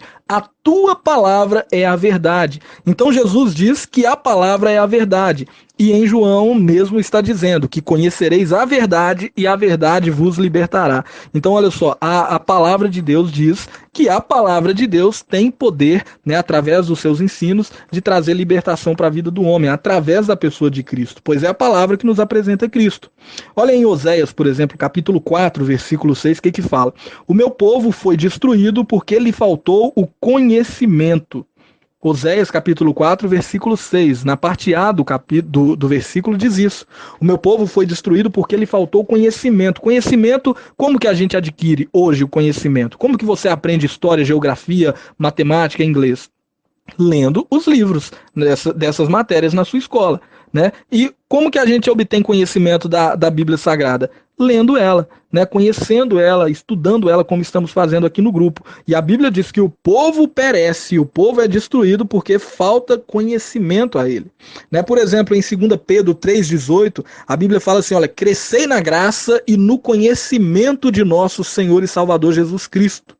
Então, olha, devemos sim crescer na graça, continuar buscando a Deus, cada vez mais sermos espirituais, mas não deixando de lado a palavra de Deus. Devemos crescer também no conhecimento do nosso Senhor, né? Eu costumo comparar o nosso conhecimento de Deus, né, com o Rio Jordão. Eu até tenho uma mensagem a respeito disso. Lá na nascente do Rio Jordão, a água dele é muito cristalina, é bem limpinha. Já lá embaixo no Mar Morto, quando ela chega no Mar Morto, ela já está barrenta, está fedendo, está muito suja. Então o nosso conhecimento de Deus é assim também. Quanto menos você conhece de Deus, mais embaçada é a sua visão a respeito dele. Porém, quanto mais próximo da nascente, quanto mais aprofundado na palavra você está, mais clara será a sua visão de Deus, mais nítida será a sua visão de Deus, você poderá o compreender de uma maneira muito melhor, né, porque você o conhecerá mais. A Bíblia diz também, gente, que nenhuma de suas profecias ela vem de particular interpretação. Antes foi Deus que revelou aos profetas o que ele queria falar. A Bíblia vai dizer também, por exemplo, que toda a Escritura é divinamente inspirada e útil, né? E útil para o ensino, para a repreensão, para, né, exortação. Então tem vários textos, eu não vou prolongar mais o áudio, está quase 5 minutos aqui, mas depois vamos mandar esses textos aqui, os irmãos também podem mandar os textos depois que terminar aqui, né? Textos que confirmem isso que eu estou falando, que a Bíblia, ela fala a respeito das Escrituras, ela fala da importância de termos a comunhão com essa palavra e o contato com ela. Pessoal, para finalizar o estudo aqui, ó, eu vou estar contando algumas curiosidades bíblicas bem rapidinho, vou mandar um texto aí também com as curiosidades aí para vocês, né? Mas olha só que bacana, você sabia que a Bíblia tem 1189 capítulos? E a Bíblia tem, além de ter 1189 capítulos, quando se divide em versículos, ela tem 31.105 versículos. Os 66 livros inspirados, olha quantos versículos, quantos capítulos. Olha que legal esse jogo de números aqui no livro dos Salmos. O maior capítulo da Bíblia é o Salmo 119. O menor capítulo da Bíblia é o Salmo 117. E o capítulo que está no meio exato da Bíblia é o Salmo 118. Então olha que bacana essa numerologia com os números dos salmos aí. O menor capítulo 117, Salmo 117, o capítulo que está no meio da Bíblia é o Salmo 118 e o maior capítulo da Bíblia é o Salmo 119. Bacana isso aí também, para a gente poder estar entendendo. Né? E quando você pega aí no Salmo 118, antes do Salmo 118 tem 594 capítulos e depois do Salmo 118 tem mais 594 capítulos. Né? Ele está no centro exato ali da Bíblia. Né? O livro de Ester, por exemplo, você sabia que o livro de Ester e o livro de Cantares não tem a palavra Deus nesses livros? Mesmo sendo um livro inspirado por Deus, não tem a palavra Deus, não tem o nome Deus ali, né? O título Deus nos livros de Ester e no livro de Cantares. Outra coisa, você sabia que o homem mais velho da Bíblia, né? O mais velho da história, o homem que mais viveu nessa terra, se chamava Matusalém? Né? Então, quando você vê alguém mais velho assim, que alguém zoa ele de Matusalém, é exatamente por isso. Ah, esse cara é um Matusalém, esse cara é velho demais, essa história é do tempo de Matusalém. Né? Por quê? Porque Matusalém foi o homem que viveu mais tempo na história. Ele morreu com 969 anos. A gente vai encontrar isso lá no livro do Gênesis. Né, muito bacana aí a história, né, contando do homem mais velho do mundo. Ele morreu antes do pai dele, né, que o pai dele não morreu, ele era filho de Enoque, Enoque foi para o céu, né, foi arrebatado, né, então ele morreu aí antes do pai dele, o pai dele não chegou a morrer. Beleza, gente, essas são só algumas curiosidades da Bíblia aí, eu já vou estar finalizando aqui, vou gravar um áudio agora só para fechar o estudo aí rapidão. Né, e vocês já vão poder comentar também aí. Foi bem longo, bem cansativo. No próximo, em nome de Jesus, os meninos têm que estar aqui me dando uma ajuda. Pessoal, então finalizando esse estudo, né, glória a Deus, tem mais de 2 horas que eu estou aqui falando, aqui sentado nessa cadeira, conversando com vocês, né, conversando não, falando sozinho, vocês vão começar a falar agora.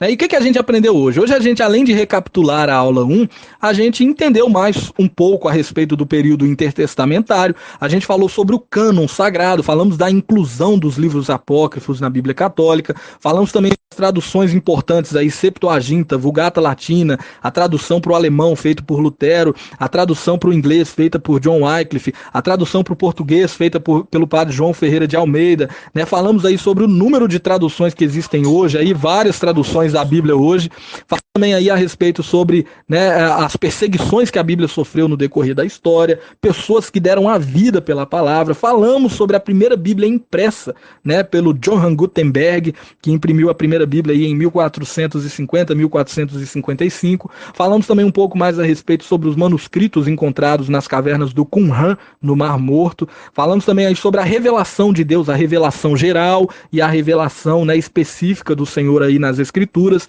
Falamos também sobre o conceito de revelação, sobre o conceito, como ele inspirava os profetas, os discípulos a escreverem. Também sobre como ele ilumina hoje a nossa mente para entender a palavra. Falei um pouco a respeito de quando é que a Bíblia foi dividida em capítulos e versículos. Falei também sobre a difusão, como que a gente tem Bíblia em vários formatos hoje, né? Em várias plataformas a gente vai encontrar a Bíblia.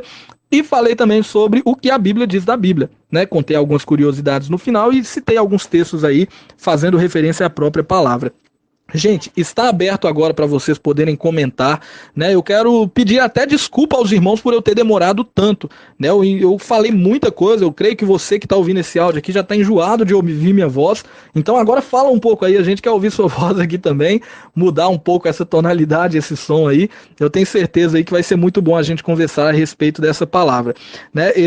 Que Deus abençoe sua vida por você ter permanecido até agora, né? Amanhã eu vou tentar juntar os áudios para poder colocar só um também, igual eu fiz no outro dia, né? E comente, irmãos, comente aí a respeito do estudo, o que você achou, né? Para que a gente possa continuar crescendo na graça e no conhecimento.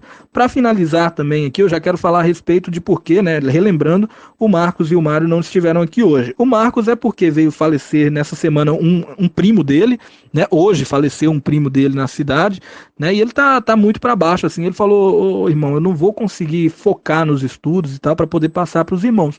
Então, faz o seguinte, passa você e o Vilmário, que aí na semana que vem eu vou estar firme aí com os irmãos de novo para poder passar, né? Então o Marcos deu essa justificativa, a gente fica triste, a cidade está de luto por causa do falecimento do primo dele, né? E o Vilmário, ele, no final do dia ele já ligou para mim e falou, olha, eu não vou poder ir, cara, porque eu tenho uma reunião e eu não posso faltar nessa reunião agora, né? E assim que eu chegar, eu vou estar acompanhando aí o que foi postado no grupo, complementando algumas coisas e conversando também com o pessoal, respondendo perguntas e tal.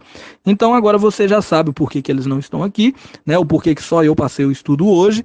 Espero que os irmãos tenham aprendido algo novo, de coração, gente, né? Esse tempo dedicado aqui, eu creio que não é em vão, não foi em vão. O Senhor Jesus, ele vai edificar vidas através desses ensinos, e durante a semana a gente vai divulgar qual vai ser o assunto de quinta-feira. Por enquanto, vamos nos ater ao assunto bibliologia. Fala o que você aprendeu, fale se ficou alguma dúvida, e vamos todos crescer na graça e no conhecimento em nome de Jesus.